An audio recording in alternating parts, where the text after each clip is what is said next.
Welcome back to the Gospel of Matthew. Today's reading is chapter 16, verses 1 through 12.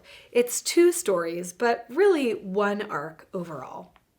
The story begins where Jesus is talking with the Pharisees and Sadducees who are demanding a sign. Now, keep in mind all the miraculous things he's done up to this point. But the religious leaders want to know for sure, are you the Messiah? Are you the one we've been waiting for? Jesus talks back and says, you are the guys in charge, and you can read the weather based on the sunrise and the color of the sky, but you can't read the sign of the times. The only sign that will be given to you is the sign of Jonah. If you want to go deeper into what this means, check out today's email. I want to move on to what he says next. He says, beware the yeast of the Pharisees and Sadducees. If you've ever made bread, you know that yeast is tiny, but it affects everything about the bread. One little bit of yeast infects it all. That scene moves forward with Jesus and the disciples in a boat. The disciples, we're told, didn't bring any bread. And Jesus says, almost like his head is still back in that last scene, beware the yeast of the Pharisees and the Sadducees. The disciples say, is he talking about this because we didn't bring bread?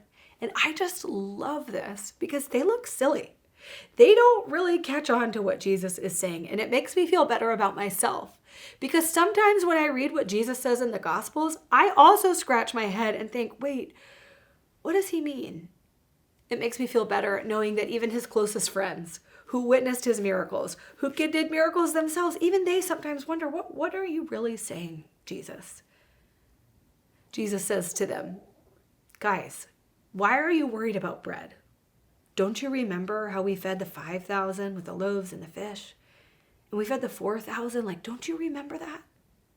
Why are you worried? And again he says, beware the yeast of the Pharisees and the Sadducees. The Pharisees and Sadducees have demanded a sign.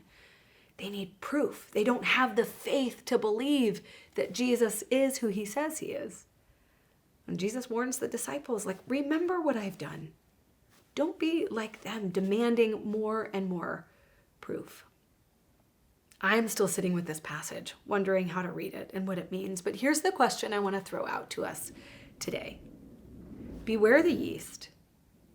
Beware the little thought that can change everything.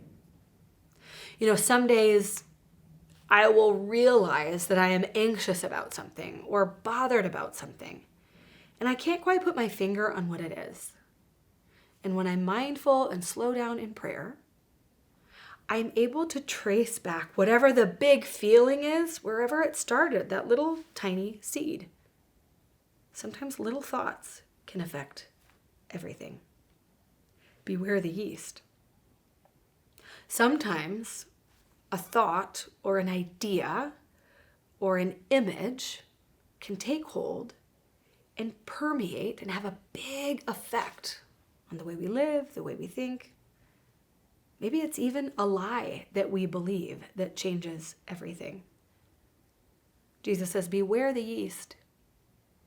Is it possible there is yeast in your life, something small, that is affecting everything else? Something small that needs attention or care or healing? A lie that needs to be replaced with truth? A seed of doubt?